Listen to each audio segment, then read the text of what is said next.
This is a 2005 SAAB 93 2.0 small T, and this has to do with the front right tie rod. I thought I would do a quick video. It's pretty simple, but I don't know if there's any out there, so I decided to make one.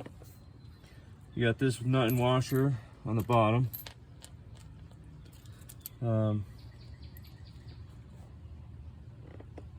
Right, take this off. Whamp. I always save them. Throw them in my nut and washer bin. And then you take a hammer. If you're reusing it, sometimes you gotta remove the tie rod to maybe change your strut or control arms. And if you just hit on this, it'll mushroom out, and then you won't be able to, sometimes you won't be able to get this nut back on, or this one's significantly skinnier, so that most likely would never be a problem. However, it's good practice to get into. Say if I don't know, sometimes you change your axles. What you want to do so you don't mushroom out the end is you just see how the centers, the stud sticking past the nut. You would want to just screw it down so that it's flush like that. Or if the nut was a little bit in, because if you smash the nut and it's too far out, you can have a trouble screwing it up. If it's too far down past the stud, you'd have trouble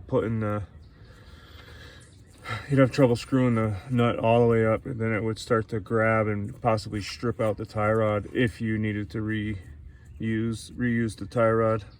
So you would do that there. I already broke this one loose, so it's pretty simple, but you just hit really hard on this. Took me a lot more strength to get it out than that, but that's about it.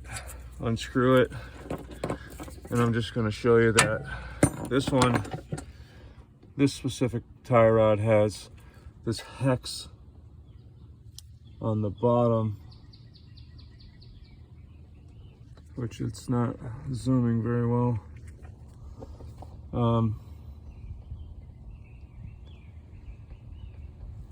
You can see the hex, which you can put a socket on that as well, or some vice grips, so in case sometimes this whole thing spins when you're trying to take it off. But this case, it did not do that, and so comes right out. And then I did buy a new tie rod already. This one is a Moog. Moog is a name brand in the US. And this one came with I always recommend buying one that has it's a greasable joint. So this nipple goes into the end here. It screws in there. Can't do it with one hand. It's kind of a funky type of thread. There's already grease in this one. They come pre-greased. I often, after installing them, I often hook my grease gun up and just make sure it's filled, because sometimes this boot doesn't have they haven't filled it really. And this one also came with a castle nut, a washer, and then a cotter pin for when you get it up on there. You can see this one has the hole for the cotter pin so it doesn't fall off on you. My old one did not have that. And you can see this one here, this is how you can tell they're pretty bad.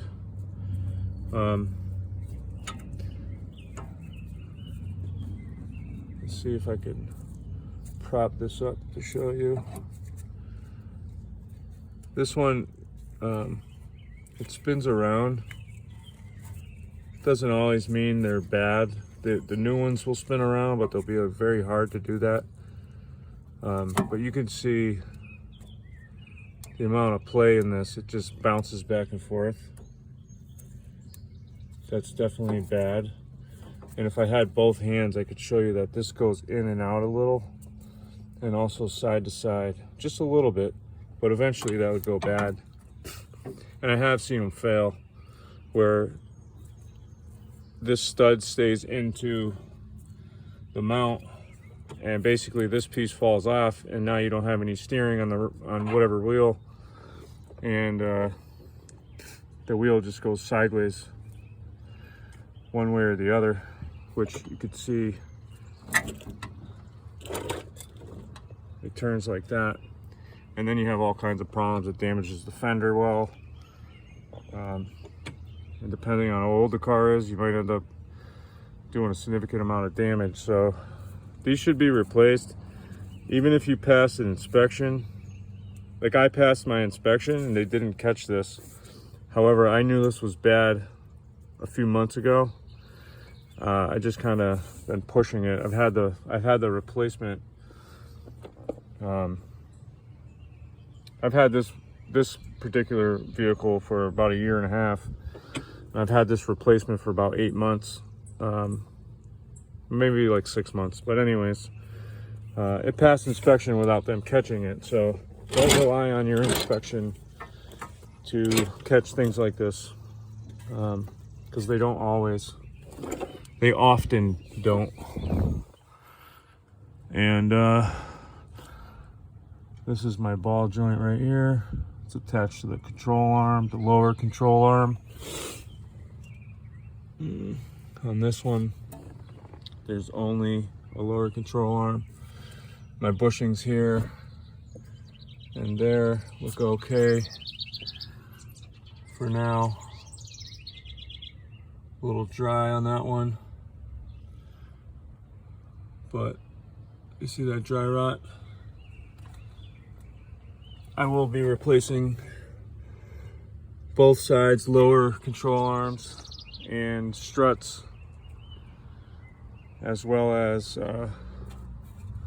sway bar links. I'm gonna do the whole front end over because I don't like risking it. Look at this poor guy. See all that smoke? Just drove by, cluttering and clunking. Anyways, so once you have this, before you take this off, what I do is you put a wrench on this. This won't spin because of the nut and everything. This needs to come undone. You need to loosen this just a little bit. So usually what I do is I'll put a wrench on this, and then while holding it with my one hand, I take some type of hammer or whatever you got, but typically a hammer, and you break it loose just like that. You just gotta crack it loose, and then once you get it out, you can see that it unscrews. And it's in there, it should be in there, you know, a couple of inches anyways.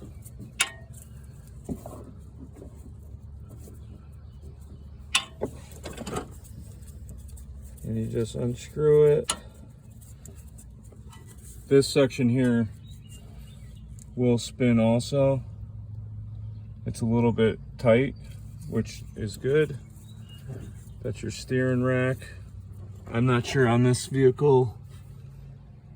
It doesn't look like there's an inner tie rod on this side, at least. There's just an outer tie rod, which is this one that bolts to the wheel hub. It's May where I am now. and about 1:30 in the afternoon p.m. You see how far that was rolled on there, screwed on, and I got all these little gnats around me going in my nose, my ears, so forgive me for my excellent video skills. I'm trying. All right, so then you take the new one. Obviously you want to match them up pretty good. Get them lined up exactly. I had already done this, and mine are actually exactly the same length. And this is very important that you don't move this locking nut very far from its original position, because more than likely you'd be able to screw this back on and then reposition the new tie rod without having to get a front end alignment. And if for some reason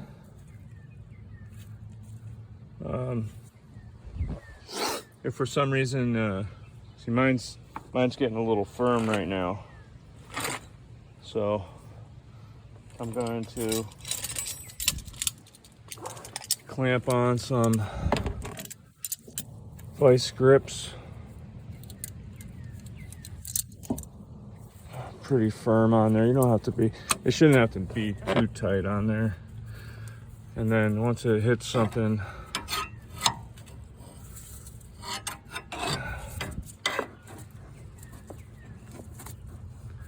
just enough to hold it. Sometimes they get real hard and it can be a bear, but typically they're all right. And then you just screw this on. Try to get it. This moved a little bit showing this video, but I do know that's about it right there. You can see how little I gotta go. More than likely when I tighten this up, it'll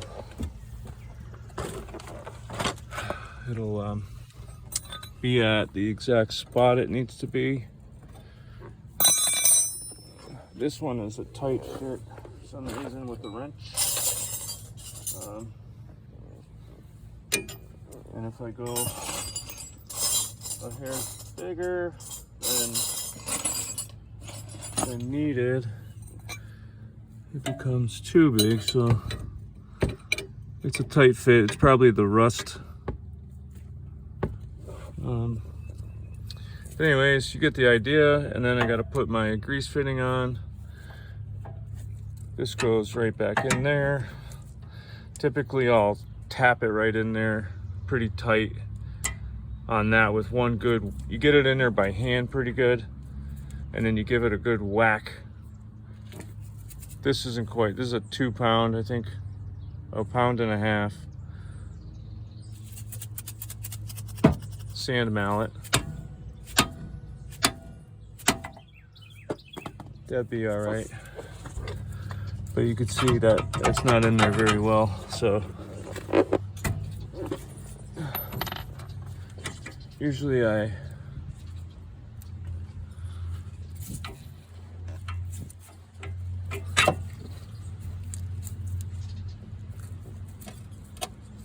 position these in there by hand, by pushing down on this here, pushing down on the tie rod and wiggling the rotor a little bit. You can get it in there pretty good. And then you want to be careful. You want to put this grease fitting in first, because when you hit it down like this, grease will squirt out of there if you don't have the fitting. But as I stated before, if for some reason this isn't, you take it down the road and your steering wheel's crooked, then what you want to do is come back. You're going to have to take this back off, and you're either going to go in one rotation or out one rotation. So whatever you do, just pick one or the other. Typically these are exactly the same size, but I've run into it before where they're off a little bit, and one rotation really can make a difference. So you want to get it as good as you can. You want to get it exactly, but in the event that you can only do what you can do in the backyard mechanic situation, like myself here, you get it as close as you can. But if it's off a little bit and your wheel's crooked, like I said, you take this back off. When I put these back together for the first time, I don't tighten this nut back down. You don't have to right now, but if you think you're good and your vehicle is all set with alignment, then you can go ahead and tighten that back down. But I don't bother tightening them down yet, because if I have to take this off, I don't want to have to struggle with that again. So I'm gonna leave mine just like that. I take these vice grips off. I'm gonna put my grease fitting in. I'm gonna put the castle nut in the bottom, and then take it for a test ride. And if my wheel is straight, my steering wheel is straight, then I'm all set. I'm gonna come pop my, I may not pop my wheel back off, but I'll jack it up, because you can get this from the bottom with the jack stand and a decent jack. And then that's it, that'd be it. But make sure you put your grease fitting in. This you want to tighten down as if you're installing a final install. You don't want to keep this loose. Tighten this to its torque specifications, which I do not know right now. So I think that covers everything. Just to recap, you remove the bottom nut, hit the stud, this pops off, crack this nut, this section unscrews, the nut stays just barely cracked away from the unit.